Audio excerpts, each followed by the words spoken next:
San Juan capítulo 12, encontramos en el versículo 1 al versículo 7 algo importante.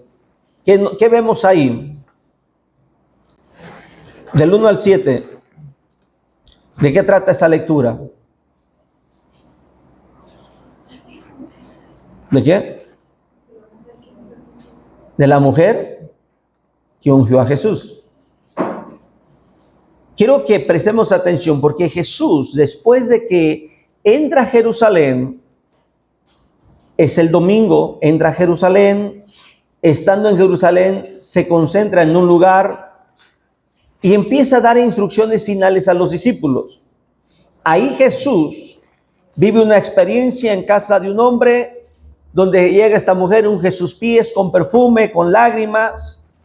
Después de ese momento que Jesús es ungido, la Biblia nos habla que entró en Jerusalén, en el versículo 12 al versículo 19, y posteriormente, después de esa escena, se acercan unos griegos que querían hablar con Jesús. Y cuando la Biblia menciona griegos, hace referencia, hace mención y se dirige en el sentido de personas no judías, pero que conocían la ley, conocían las escrituras y al mismo tiempo estaban interesados en conocer a Jesús. Ellos no eran judíos. En ese momento que Jesús está hablando con ellos, acontece algo sorprendente y dice la Biblia en el versículo 27 al 29 que algo sucedió en los aires. Mientras Jesús hablaba y le dice al Padre, Padre, glorifícate porque ya ha llegado el tiempo, la voz de Dios se escuchó en el cielo. Los griegos y la multitud que estaba ahí dieron fe. En ese diálogo, en esa plática con los griegos, Jesús responde una pregunta de los griegos. Los griegos le dicen, a ver, ¿cómo es que dices que eres el Cristo, pero el Cristo va a permanecer toda la vida y tú estás diciendo que tienes que irte? Y están tratando de interpretar la Biblia filosóficamente. ¿Tiene sentido? ¿Tiene razón la pregunta de ellos? ¿Cómo es que el Mesías va a ser eterno y el Mesías llamado Jesús está hablando de que va a morir? ¿Sí me explico? Entonces, ahí es donde Jesús habla algo del cual yo quiero que nos enfoquemos. Versículo 35. ¿Ya lo tienen? Pónganse de pie, por favor. Versículo 35. En ese diálogo con estos griegos, con estos filósofos, Jesús menciona algo importante. Versículo 35 dice, unidos, honrando a nuestro Dios Trino. Entonces Jesús les dijo, aún un poco, andad entre tanto que tenéis luz, para que no os sorprendan las tinieblas, porque el que anda en tinieblas no sabe a dónde va. Otra vez, entonces Jesús les dijo, aún por un poco está la luz entre vosotros, andad entre tanto que tenéis luz, para que no os sorprendan las tinieblas, porque el que anda en tinieblas no sabe a dónde va. Prestemos atención a esta parte última del versículo 35, porque el que anda en tinieblas no sabe a dónde va. Versículo 36, entre tanto que tenéis la luz, creed en la luz, para que seáis hijos de luz. Estas cosas habló Jesús y se fue y se ocultó de ellos. Así, hermano, pertenece a otro versículo, ¿no? Es el mismo. Dice, estas cosas habló Jesús y se fue y se ocultó de ellos. Pueden sentarse. El final del versículo 35 y en la primera del 36, la primera parte, dice que el que anda en tinieblas no sabe a dónde va. Entre tanto que tenéis la luz, creed en la luz. Cuando Jesús dice en el versículo 35, andad, entre tanto que tenéis la luz, ¿qué significa estar en tinieblas? ¿Cómo se interpreta, humanamente hablando, andar en tinieblas? ¿Quién vive en tinieblas? ¿El que no tiene una luz en casa? ¿El que no tiene el servicio eléctrico o servicios de seguridad, cámaras, alarmas de seguridad en casa? ¿Quién es el que está en tinieblas? Bíblicamente, la Biblia nos dice que los que están en tinieblas son aquellos que andan mal. Y entre todos los que andan mal generan lo que bíblicamente se conoce como tinieblas, donde hay delincuencia, inseguridad, robo, fraude y todo tipo de iniquidad. Pero el versículo que estamos leyendo, versículo 35, menciona: andad entre tanto que tenéis. Jesús nos está diciendo algo importante. La Biblia nos dice también que el mundo está lleno de tinieblas. Hay tres cosas que yo encuentro en este diálogo de Jesús. Primero, entre tanto, habla de tiempo. ¿Qué es el tiempo?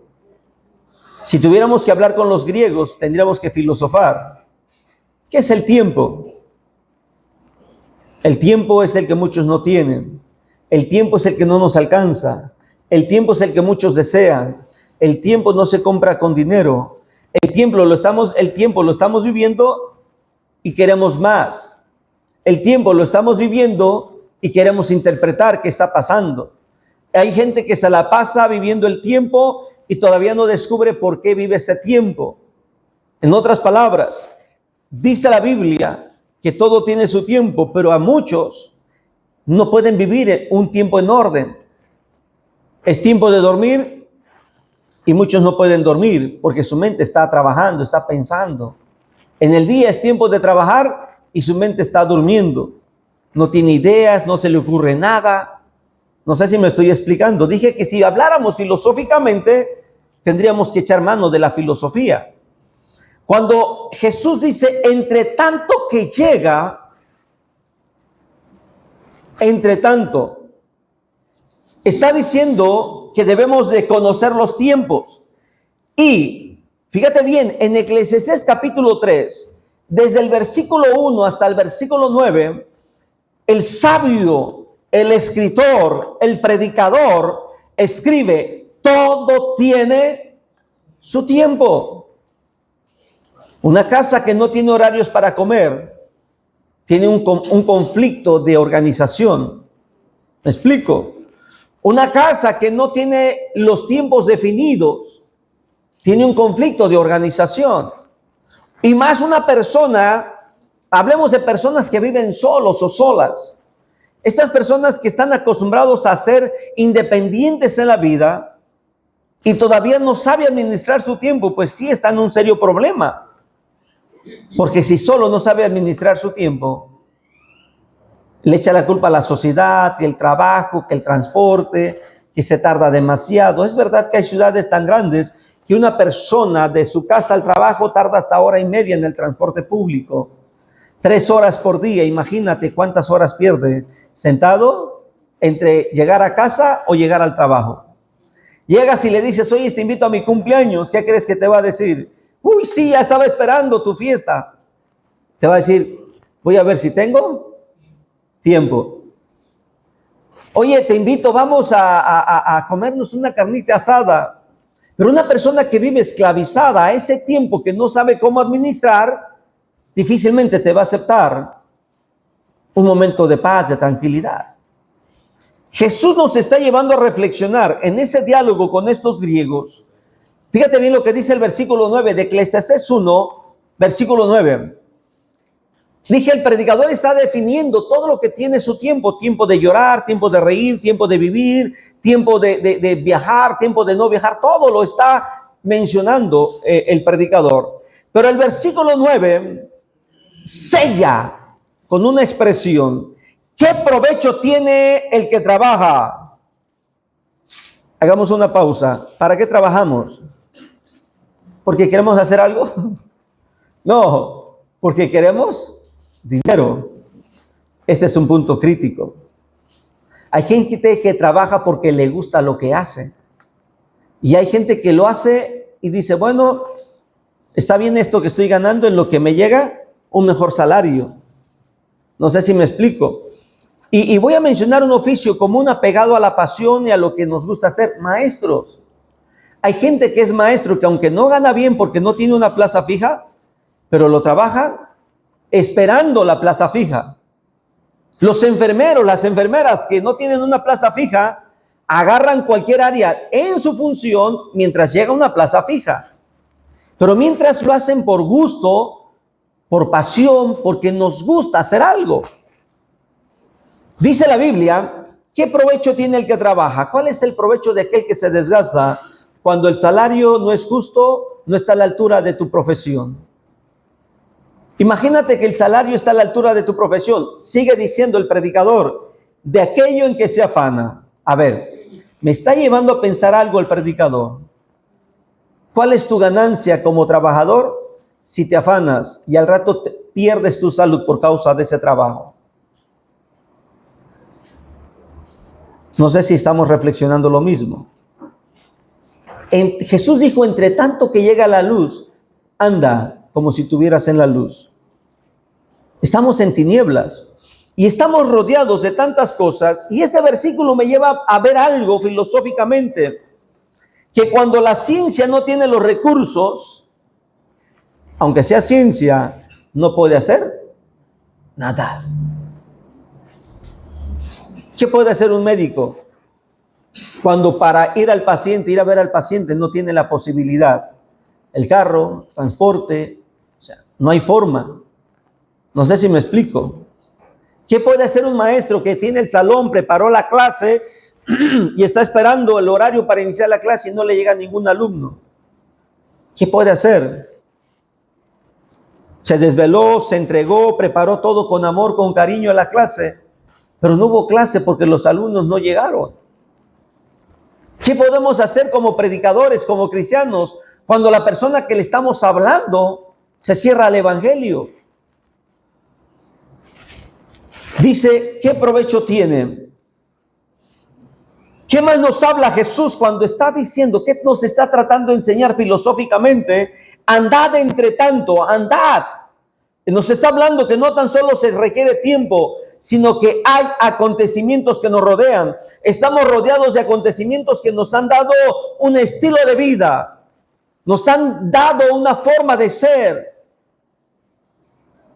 ¿Cómo andan vestidos los costeños? ¿Y cómo andan vestidos los que viven en zonas frías? ¿Cómo andan los que viven en zonas donde la delincuencia es grave y te están robando la cartera en cualquier momento? ¿Y cómo anda el que vive donde no vive estos fraudes y estos robos? Mira, donde no hay estos fraudes, deja los vidrios abajo, cargas la cartera, la bolsa, a la mano, pero donde hay fraudes, tu estilo de vida cambia. ¿Sí me estoy explicando? Hay acontecimientos que nos generan inseguridad y Jesús dice, anda, como si estuvieras con la luz. Esto nos ocupa y nuestros compromisos mayormente están relacionados con el dinero, el recurso financiero. Nos movemos todos girando al dinero. Unos porque lo necesitan, otros porque les gusta ser ávaros, otros porque quieren simplemente acumular riqueza. Hay un hombre, dice la Biblia, que un hombre lo tenía todo, un hombre lo tenía todo, un hombre lo tenía todo, lo tenía todo. Y dijo, bienes hay muchos, alma, gózate, dijo este hombre, gózate que tienes para muchos años. ¿Y qué le dice una voz? Necio, esta noche vienen a pedir tu alma, y lo que has juntado, ¿de quién será? Cuando la Biblia nos dice, Jesús habla que andemos, mientras tanto, nos lleva a reflexionar, ¿realmente administramos nuestro tiempo por las riquezas, por la necesidad, o porque hay algo que puede ser más fuerte? La sociedad está movida por el entorno que vive y lo que le gusta. La Biblia nos dice en Gálatas capítulo 5 que el deseo de la carne es contra el espíritu y el deseo del espíritu contra la carne. Gálatas capítulo 5 versículo 17. Y el apóstol Pablo añade a esta lista las obras de la carne. Presten atención que las obras que Pablo menciona hace referencia a que es la lucha contra el espíritu. Pablo está hablando claro. La carne produce deseos que no van de acuerdo a la voluntad de Dios. Pastor, ¿pero qué tiene que ver esto con lo que dice Jesús? Quiero decirte que las tinieblas de las que hace referencia Jesús son las obras de la carne que la sociedad produce. Cuando Jesús dice, mientras tanto llega la luz, mientras tanto están ahí, va a haber tinieblas. Mientras que tú y yo vivimos en esta sociedad, el mundo está creciendo desenfrenadamente, está viviendo desenfrenadamente en perversidad y pecados. Pablo escribe a los Gálatas diferentes tipos de acciones carnales. Veamos las primeras. ¿Qué dice las primeras? De Gálatas capítulo 5, versículo 17. Después del 17, ¿qué dice el versículo 18? Presten atención, que esas obras de la carne son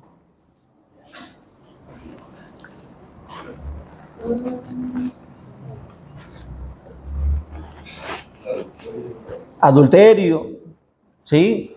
Fornicación, idolatría.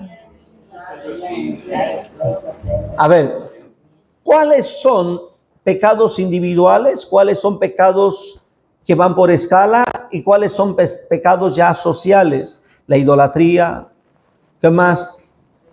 La hechicería. En la mañana me hablaba la hermana Lupita de la montaña, me dijo, fíjate que ayer una anciana preguntó por ti. Y le dije, ¿en qué forma?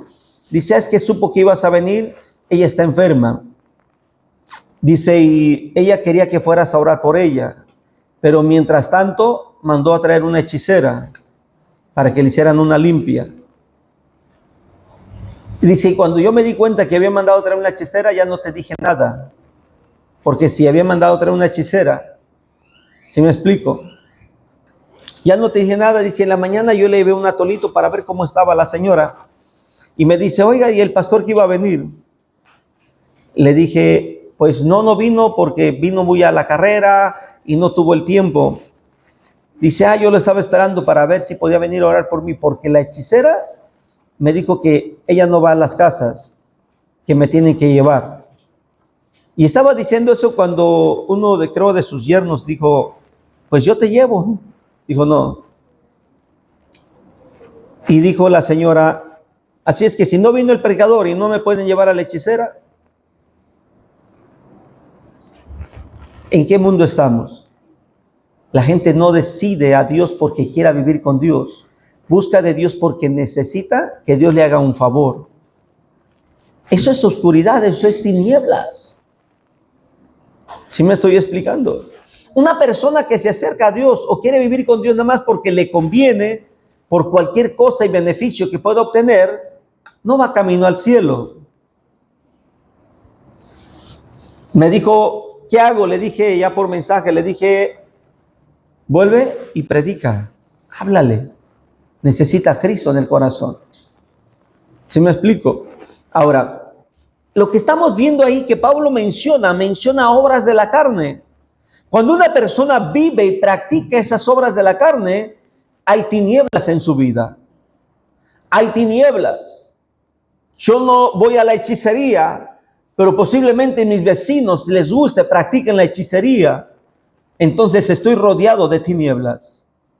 Yo no practico la borrachera, pero si tengo vecinos en mi colonia, hay borrachos y practican antes de borrachería o de bebidas, entonces estoy en medio de tinieblas. ¿Sí me estoy explicando? Tú no puedes practicar algo de ahí, o es más, de toda esa lista no practicas nada, pero si tus vecinos, familiares practican eso, entonces estás en medio de tinieblas.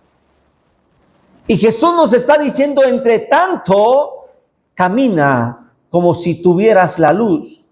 Pero hay algo importante que debemos de ver, porque cuando Pablo habla en el versículo 17, el deseo de la carne es contra el espíritu.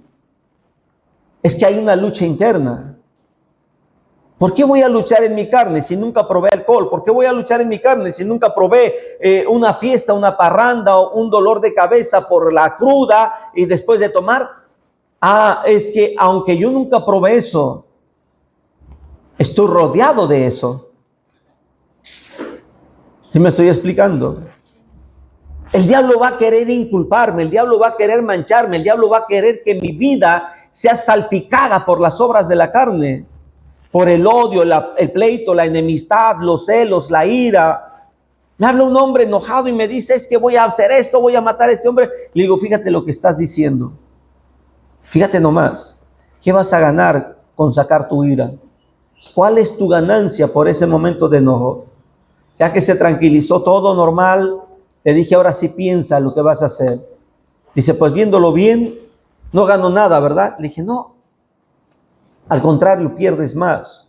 La ira transforma a una persona pacífica en una persona irreconocible. El hombre y la mujer que se enoja lo pierde todo bajo la ira y el enojo. Un hombre tenía negocios prósperos, todo le iba bien, todo. Pero cuando vino la ira, perdió todo. De ser empresario, emprendedor, hoy es un trabajador, hoy tiene un salario y de repente el patrón le dice, mira, pues fíjate que esta semana no vas a trabajar porque pues no hay mucho. Ahí te veo para la próxima semana. Este hombre se lamenta haber perdido todo por un momento de ira. Las obras de la carne generan tanta oscuridad que el cristiano a veces llega a practicar ciertas cosas que el mundo hace y Dios prohíbe. El apóstol Juan, el que escribió lo que acabamos de leer del capítulo 12, escribió algo muy relacionado como unos 70 años después de que Jesús habló eso.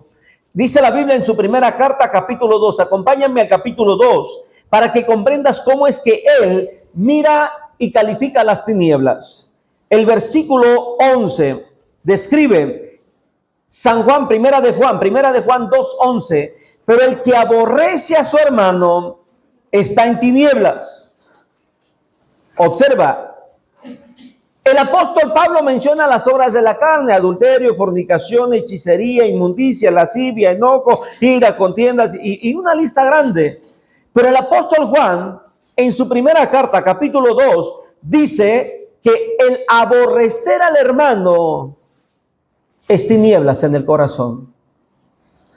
Pero el que aborrece a su hermano está en tinieblas y anda en tinieblas, y añade algo, y no sabe a dónde va. Una persona que practica las obras de la carne está en tinieblas. Puede ser tu familia, tu hijo, tu hija, tu mujer, tu marido, tu suegra, tu suegro, tu mamá, tu papá. Puede ser alguien cercano y no te das cuenta. Pero si entre tu familia alguien se aborrece, hay tinieblas. Y regresando a lo que Jesús dijo Jesús, anda, camina. Jesús nos motiva a tener dirección, mientras que el que está en tinieblas, suceden tres cosas. ¿Qué sucede? Está en medio de una realidad que no se da cuenta. Segundo, el que está ahí no sabe a dónde va porque no sabe dónde está. Y el que no sabe a dónde va sin dirección, no hay destino. El que no sabe a dónde va sin dirección, no sabe cuándo va a llegar. Solamente vamos creciendo porque la vida nos hace crecer. Un año más y decimos, híjole, ¿lo celebro mi cumpleaños o me doy mi propio pésame? Porque no logré nada en este año. No sabemos si celebrar de felicidad por un año más o llevarnos a hacer análisis para ver qué está pasando, por qué no logramos algo. Jesús nos dice, mientras tanto, mientras está la oscuridad, mientras hay tinieblas, debemos de andar creyendo de que la luz va a llegar. El hombre que no sabe a dónde ir, el hombre que no sabe cómo llegar, es porque primero no sabe cómo está. Hay personas que odian y piensan que no es odio, el otro tiene la culpa. Hay personas que tienen ira, enojo y dicen, no, yo estoy bien, mi corazón está bien, pero es que él tiene la culpa, ella tiene la culpa, y cuando señala a otros no sabe que se daña a sí mismo. Le he dicho a muchas personas, con eso que tú sientes, te estás destruyendo más tú que a los otros. Dice el versículo 11 que estamos leyendo de primera de Juan 2. Y no sabe a dónde va porque las tinieblas le han cegado los ojos. Le preguntas a alguien, ¿qué vas a hacer? Y no hablo en el sentido de un momento, de una hora, si vas a hacer frijoles o vas a hacer chile con huevo o aporreado, no. Hablando en el sentido de que hay situaciones en la vida y dice el otro, pues no sé qué hacer. A lo mejor hay tinieblas, algún momento de ira, de enojo, algo está dañando su corazón. Volvamos a San Juan, porque el versículo que leímos del Evangelio según San Juan, versículo 36, dice, entre tanto que tenéis la luz, dice Jesús algo, creed en la luz. ¿Qué significa creer? En la noche prendemos los focos y sabemos que esos focos nos alumbran, pero no sabemos en qué momento se van a fundir. ¿Me explico? Y el día que se fundió, pensamos que alguien lo apagó. Y para mí el foco sirve y le decimos, a ver, vuélvelo. A veces hasta somos así medios chistosos. A ver, apágalo y vuélvelo a prender. Pero si se apagó solo, hay energía. Pero es la naturaleza, apágalo y vuélvelo a prender. Y lo volvió a prender. Ah, sí se fundió. Esa es una realidad que vivimos. Mira, si el foco estaba encendido y no había nadie cerca del apagador y se apagó solo, la lógica es que se fundió. Y estamos tan acostumbrados a esa luz eléctrica artificial que cuando se va, tropezamos. Y al otro día vemos los moretones en el pie, en los brazos. ¿Qué pasó? Es que se fue la luz y me tropecé. Pero no sabemos con qué nos tropezamos. Dice Jesús, más o menos así, que entre tanto camina, cree que la luz va a llegar. Una de las cosas reales que vivimos, los que hemos analizado y observado la naturaleza, es que en las noches, cuando más oscura y densa es la oscuridad y la noche, es porque pronto va a venir el sol. Jesús dice que debemos de creer a esa luz. Posiblemente tus ojos todavía no ven lo que Dios va a hacer. Posiblemente se te hace difícil o imposible ver lo que Dios va a hacer. También es posible que lo que tú estás pidiendo nadie lo había pedido, lo que tú estás esperando nadie lo había esperado. Pero hay una palabra que Jesús le dijo a unas personas en Marcos capítulo 9, versículo 23, cuando los discípulos no podían sacar a un demonio y no podían reprender ese demonio, Jesús le dijo unas palabras al padre de esta persona endemoniada. Versículo 23, Jesús le dijo, si puedes creer, al que cree, todo le es posible. Te voy a explicar que lo que Jesús está hablando en San Juan, en la primera lectura que hicimos, está explicando que si hay en tu familia, en tu entorno tinieblas, tú créele a la luz, y la luz es Cristo. Pero no dejes que las tinieblas llenen tu corazón. Porque si las tinieblas te llegan, te van a apagar y a fundir ese foco. Y aunque otro intente prenderlo y apagarlo para confirmar, tu fe estará muerta, sin fruto. Quiero acercarme al final. Cuando Jesús le está diciendo a esta persona, si puedes creer, al que cree, todo lo es posible. Apagamos la luz y nos vamos a acostar porque queremos descansar. Y hay gente que no acepta ni una pequeña luz, claridad, y quiere que todo esté, absolutamente todo esté oscuro para poder dormir. Y hay otros que nos da igual. Dormimos bien, con la luz prendida, con poca luz, con nada de luz. Y hay algunos que les da tanto miedo a la oscuridad que necesitan un pequeño foquito para poder dormir. Y otros ocupan toda la luz completa. Pues yo creo que entonces dormimos no porque la luz esté encendida o apagada, es de acuerdo a la conciencia. Pedrazote solté, ¿verdad? Porque hay unos que duermen tranquilos con música y otros sin música. Y hay otros que se ponen instrumentales y otros nada de ruido, hasta se ponen algodón, papel, tapones en los oídos, porque no quieren nada de ruido. Hay unos que duermen tranquilos porque el clima está a la temperatura que programaron y otros hasta con su propio sudor ni se dan cuenta que estamos a 40 grados. Duermen y roncan tranquilos. Dije que iba a terminar. Jesús dice, si puedes creer, lo mismo que dice, creed a la luz y andad. Dice Jesús en San Juan, andad entre tanto que tenéis la luz. El mundo está en tinieblas. y la luz es Cristo. Mientras estamos en estas tinieblas y Cristo está en nosotros, hay que seguir creyendo en Jesús. Ponte de pie. Hay que seguir creyendo en Dios. Que el Espíritu de Dios llene nuestras vidas. Que el Espíritu de Dios ministre a nuestro corazón y nosotros podamos creer en lo que Dios quiere poner en nosotros. Padre, pon en tus manos, Señor, el corazón, la vida de cada hermano, cada hermana, y que tu Espíritu Santo ministre, mi Dios amado, esta palabra de Jesús. El que anda en tinieblas no sabe a dónde va. Nosotros, mi Dios amado, te tenemos a ti y creemos en ti. Y el versículo 36 dice, entre tanto que tenéis la luz, creed en la luz. Entonces nos estás motivando a seguir creyendo en ti, porque tú eres nuestra dirección. El que tiene odio, resentimiento, adulterio, fornicación, inmundicia, lascivia y cualquier obra de la carne, llega a tener duda de lo que va a hacer, de lo que quiere. Y muchos terminan diciendo a donde Dios me quiera mandar, olvidando que la libertad de decidir está en nosotros, a dónde queremos pasar la eternidad. Padre, que tu Espíritu Santo ministre, tu Espíritu Santo nos enseñe cada día más y que podamos comprender la importancia, mi Dios amado, Padre, de creer en ti, creer en la luz, entre tanto que vivimos en medio de tinieblas. Gracias, Dios. Bendice nuestra vida, bendice nuestra